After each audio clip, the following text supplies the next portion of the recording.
One sale is a fresh-faced teen with a brutally compelling story to tell. Afghan refugee Sharif Ahmadzai is now being branded a monster. A decade after first arriving in Greece, the 28-year-old is now locked up in an Athens jail cell, accused of killing Scot Elisabeth Ross before disposing of her body in a suitcase and looting her bank account. Ahmadzai became one of the poster boys of child refugee missions in Europe when he fled the murderous Taliban regime at just 16 years old. Once settled in Greece, he would go on to be accepted by the country as a proud national boxing champion before falling in love with an American woman and becoming a father. But this adoration is feared to have made him feel untouchable, a well-placed insider with first-hand knowledge of the shocking murder case told The Sun. They revealed, "Our view is that he internalised his heroic status as a child refugee with all the praise he received from international organisations and then as a champion boxer. Both made him feel he could do and get away with anything." 10 years ago, international volunteers assisting the thousands of refugees landing on the shores of Lesbos in dinghies were immediately drawn to young Ahmadzai. He was drawn to them too, as in record time the young Afghan had reportedly learned English. This newfound skill saw him help interpret for aid workers stationed in Moria, the island's notoriously overcrowded migrant camp.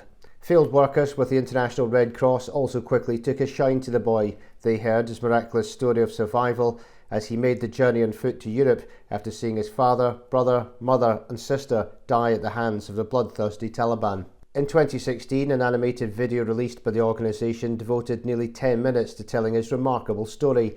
There was nothing, it seemed, the teen could do wrong, but today he sits in a prison awaiting trial for murder.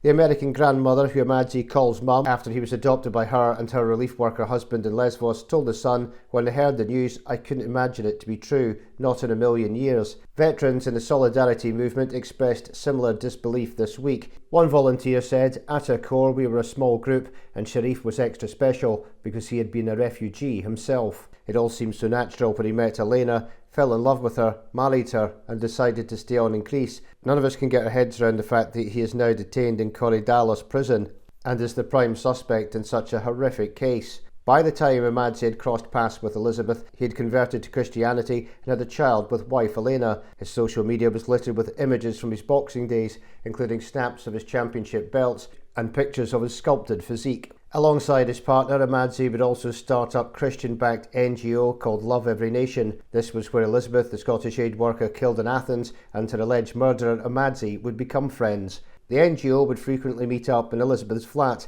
a first-floor apartment in a nondescript 1970s building. It was here that the 38-year-old, described as an angel full of kindness by friends, is believed to have been killed on the night of the 15th of July. With no signs of injury to her body, forensic scientists concluded she had likely been asphyxiated.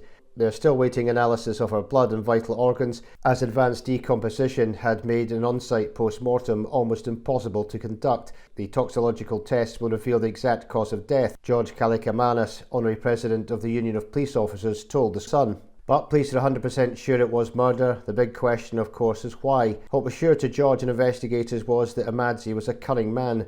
Brought in for questioning on the 30th of July, 12 days after Elizabeth's body was found by a homeless man inside a suitcase, Ahmadzai had reportedly appeared calculating and evasive. The suspect allegedly admitted to moving the Brit's body using a trolley cart, according to Kallikamanis. But the Afghan continues to deny murder, insisting he had found Elizabeth slumped on the bathroom floor when he entered her flat.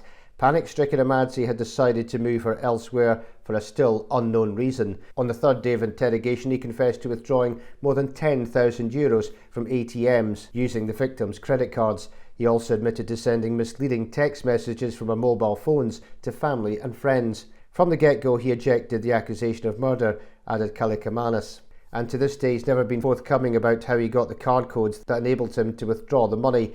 It became clear to my colleagues that they were dealing with a cunning individual. Police would go on to charge Ahmadzai with international homicide after a significant testimony from his wife, Elena. A cop for more than 30 years, Kallikamanis said she came in, she expressed her fears, she was very helpful, she was revolted by what he has done.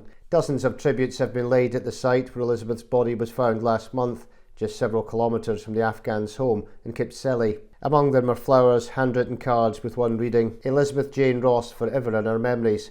A friend in the volunteer community even claimed Elena may well have placed one of them here. Her thoughts are with her. She feels distraught. In her own testimony to police, leaked to the local media, the 28-year-old American had spoken of her husband's stubbornness. She said, even if you put all the evidence, all the hard facts right in front of him, he never admits anything. Holed up in Korydallos, home to some of Greece's most hardened criminals, Ahmadzai is not thought to have received any visit requests. At summer's peak, he's been left with his own thoughts in a cell shared with 8 other men, but he has wasted no time in hiring a boutique Athens-based law firm whose clients range from large companies to private companies and individuals. Representing the Afghan in court last week, Christos Erdas invoked his client's right to remain silent, saying the presumption of innocence in the case of the Afghan had been violated by continuous leaks. As such, he and Ahmadzai would not be speaking until the results of the toxicological and vital organ tests were returned.